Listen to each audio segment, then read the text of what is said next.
Et salut tout le monde, c'est FunGX, la seule chaîne qui respire, et aujourd'hui on se retrouve pour une toute nouvelle vidéo assez spéciale où aujourd'hui je vais vous présenter donc une config qui se retrouve dans les alentours de 6000-6100 euros au max.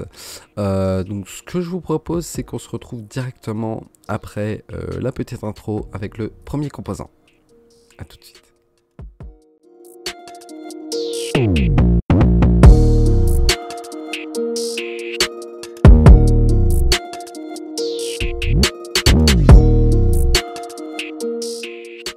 Donc nous revoilà les potes, on se retrouve donc face au Intel Core i9 14900 KS, donc processeur haut de gamme, hein, rien à dire là-dessus. Donc on est sur un processeur cadencé à 3,2 GHz et overclockable jusqu'à 6,2 GHz. Pareil, processeur 24 cœurs, 32 threads, socket 1700, cache L3. Pareil, on a donc la partie graphique intégrée donc au CPU, comme vous pouvez le voir, UHD graphique juste ici 770. Donc voilà, on a une garantie donc Intel de 3 ans, c'est une boîte sans ventilateur, et au niveau donc de la fiche technique, comme vous pouvez le voir, on a donc la finesse gravure à 10 nanomètres, on a le TDP donc qui est affiché donc juste là à 150 watts, on a donc compatibilité chipset de la carte mère, on peut donc installer ce CPU sur les P660 Express, H670, Z690, Z790, B760 et H770 Express. Au niveau donc du chipset graphique, on a le fameux Intel UHD graphique 770. Bon, pour le coup, voilà, je vous ai sélectionné ce processeur au cas où vous faites cette config et vous souhaitez attendre les nouvelles générations de cartes graphiques, car ça ne devrait pas tarder à sortir. Mais voilà, je vous ai quand même mis une très bonne carte graphique donc de dernière génération actuellement, même si bon, les séries 5000 vont pas tarder à sortir. Donc au niveau du contrôleur mémoire, on peut mettre de la DDR4 comme de la DDR5. Type de contrôleur mémoire, c'est sur du dual channel. Fréquence de mémoire, donc en DDR4 on est sur du 3200 MHz au maximum, et sur la DDR5 on est sur du 5600 MHz au maximum. Au niveau de la virtualisation, on a donc le Intel Virtualisation VTD et le VTX. Donc voilà, utilisation type ordinateur de bureau, gamer bien évidemment, hein. Version de la boîte, ventilateur fourni, non. Donc on a une garantie commerciale de 5 ans avec LDLC, plus 3 ans directement avec Intel. Voilà. Donc au niveau du système de refroidissement, je vous ai choisi le Corsair iCool Link H170i LCD. Donc cette fois-ci un water cooling à L1 de 420 mm. Pareil, hein, avec éclairage LED RGB, gérable avec Corsair iQ, et le système hub iCool Link qui est inclus donc dans le bundle de ce water cooling. Donc comme vous pouvez le voir, ce water cooling là donc est sans câble. On a donc un système de 3 ventilateurs qui est donc branché à la suite grâce aux 2 connecteurs que vous pouvez voir juste en haut et en bas de chaque ventilateur, et le fameux câble donc qui nous permet d'alimenter tous les ventilateurs pour un seul câble qui se branche donc après par la suite au niveau des 2 connecteurs qui se trouvent juste ici. On a l'USB type C qui nous permettra donc bien évidemment d'alimenter ce petit hub, plus le water block après qui sera aussi encore une fois alimenté au connecteur juste ici aussi. Donc pareil, un hub RGB adressable avec un écran LCD qui peut nous afficher pareil la température donc du CPU comme du GPU, et on peut aussi mettre des petits gifs si vous le souhaitez, ou alors tout simplement mettre un logo Corsair si vous voulez. Donc voilà, après comme vous pouvez le voir ici, on a la pâte thermique de préinstallée comme d'habitude chez Corsair. Voilà. Donc 420 mm, je reprécise, hein, ce n'est pas des ventilateurs de 120 mm mais des 140 mm pour le coup. Donc beaucoup plus badass. Donc au niveau de la carte mère, je suis parti sur la MSI Meg Z790 Ace. Alors carte mère extra ATX, donc socket 1700 bien évidemment, en Z790 Express, hein, comme son nom l'indique, Z790 Ace.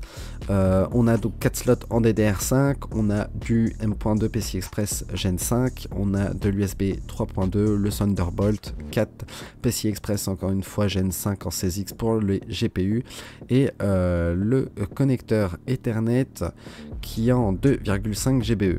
On a donc pareil la Wi-Fi 6E et Bluetooth 5.2 de fourni avec la petite antenne qui nous est fournie directement avec cette carte mère. Donc plus en détail sur cette carte mère, on a l'emplacement donc ici d'un SSD NVMe, d'un autre juste là, et on peut donc en remettre ici 2 autres, donc ça nous fait un total donc de 4 SSD NVMe avec bien évidemment les 4 slots en DDR5 à côté du CPU. On a le socket 1700 bien évidemment pour le processeur.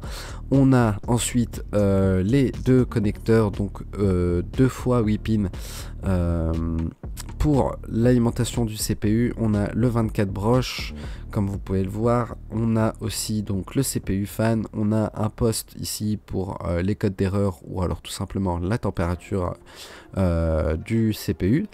On a ici donc un pompe fan, un 6 fan. On a ici donc 2 RGB 5 volts. Juste en haut, en bas du PWM, on a ici les 4 diodes RGB, non, des diodes qui nous permettent donc de voir si le BIOS, le boot, la RAM et le CPU sont bien reconnus par la carte mère et si tout marche, tout fonctionne bien. On a donc bien évidemment les 2 USB 3.2, on a les USB aussi 3.0, on a donc 6 SATA au total, on a un autre RGB 5 volts juste en bas, on a un 12 volts, on a ensuite les connectiques pour le front panel, on a les boutons power et reset pour la carte mère, donc au cas où si on souhaite donc flasher le BIOS ou reset le BIOS de la carte mère. On a les USB 2.0, on a les 2 interrupteurs qui nous permettent donc de mettre les LED ou de les éteindre au niveau du Dragon de chez MSI, le Ace et les logos Meg comme vous pouvez le voir ici sur le chipset.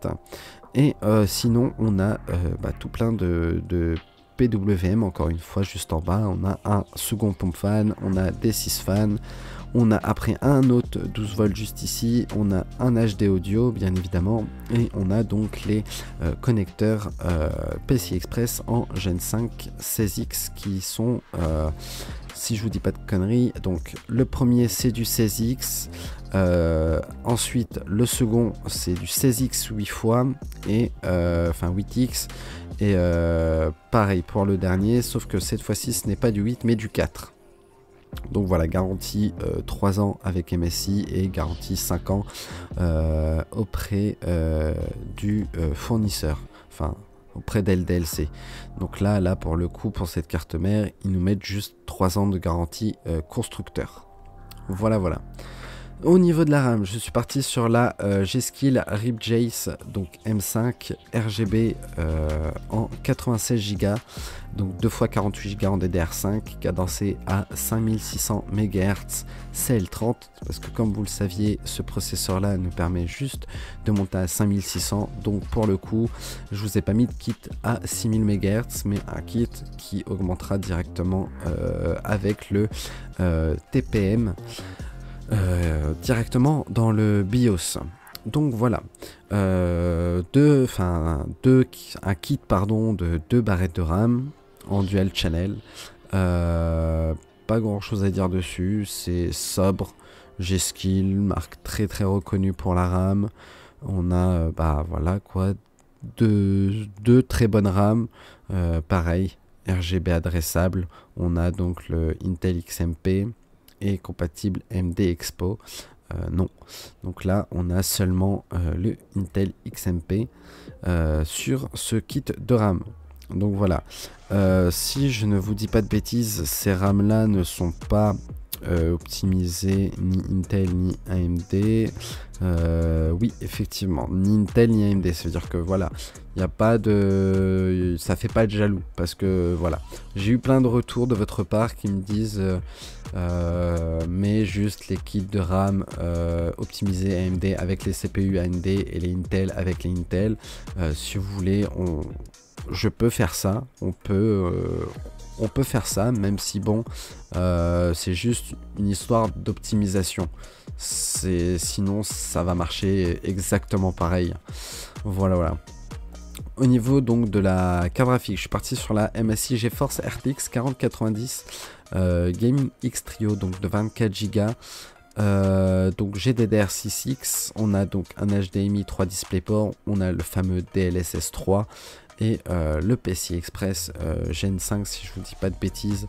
Sur cette carte graphique, on a alors que je ressorte le bon truc, pareil GDDR6X. Pareil, c'est ici ils nous disent donc connecteur d'alimentation 12 VHPWR. Et on a là, juste là, alors attendez, PCI, ah non, même pas, c'est pas du Gen 5, c'est de la 4e génération. Bon, c'est pas trop dérangeant en soi, mais bon. Prochaine config, je vous sortirai une carte graphique avec de la Gen 5. Donc là, comme vous pouvez le voir aussi, il nous propose donc résolution de jeu en jeu optimal. On est sur de la 4K et plus. Donc bien évidemment, avec cette carte graphique là, on peut largement faire de la 8K. Donc là, comme vous pouvez le voir, 3 ventilateurs qui tournent donc, du même sens. On a le logo MSI et le dragon qui sont RGB. Pareil, on a 3 bandes LED de chaque côté, en haut et en bas, qui sont RGB adressables. Pareil, backplate en plastique. Généralement chez MSI, on a les 3 DisplayPort et l'HDMI. Et comme vous pouvez le voir ici, on a le petit connecteur 12 VHPWR. Au niveau du stockage, je suis parti sur le Crucial T705 de 4 Tera. Pareil, très bon SSD en Gen 5. Qui ira très bien donc sur la carte mère qui propose donc des slots en Gen 5. Donc pareil, vitesse en lecture on est à 14100 et en écriture 12600 MO par seconde. Donc voilà, pas grand chose à dire sur ce CPU, hein, parce que voilà, c'est une P2 PCI Express encore une fois en Gen 5. On a une capacité cette fois-ci de 4 Tera et non pas 1 Tera ou 2 Tera. Il n'est pas compatible PS5, petit détail au cas où si voilà, vous souhaitez pour plus tard le prendre pour une PS5, malheureusement ça ne passera pas sur les PlayStation. Donc voilà, il n'y a pas de dissipateur thermique de fourni avec ce SSD malheureusement, même si bon, il n'a pas trop tendance à chauffer, même si aussi au niveau de la carte mère ici, hein, comme vous pouvez le voir, vous avez déjà les emplacements et les slots en fait qui sont déjà pré-refroidis avec les propres dissipateurs de chez MSI. Donc voilà, au niveau donc du boîtier, je suis parti sur le Cooler Master HAF donc 700, boîtier grande tour, pareil, hein, fenêtre latérale en verre trempé. Au niveau donc de la face avant, donc pareil, hein, au niveau du front panel, on a donc la 4 USB 3.0, on a un USB type C, le bouton reset, le bouton power et 2 entrées jack femelle. Pareil, qui nous permettra de brancher soit un micro ou un casque ou les deux. Au niveau de l'arrière, on a ici, comme vous pouvez le voir, les emplacements pour les 2 pouces et demi. On a l'emplacement de l'alimentation. Et pareil au niveau du câble management ici qui se fait juste derrière cette petite plaque. Pareil au niveau de l'intérieur, on a pas mal de place, hein.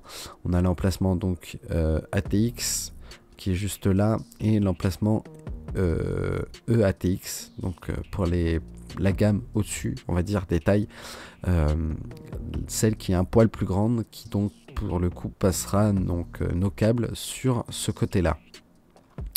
Donc pareil, on a là pour le coup donc 3 ventilateurs, pardon, non, on a 2 ventilateurs de 120 mm plus 1 en bas de fourni, plus 2 ventilateurs de 140 mm qui sont en façade.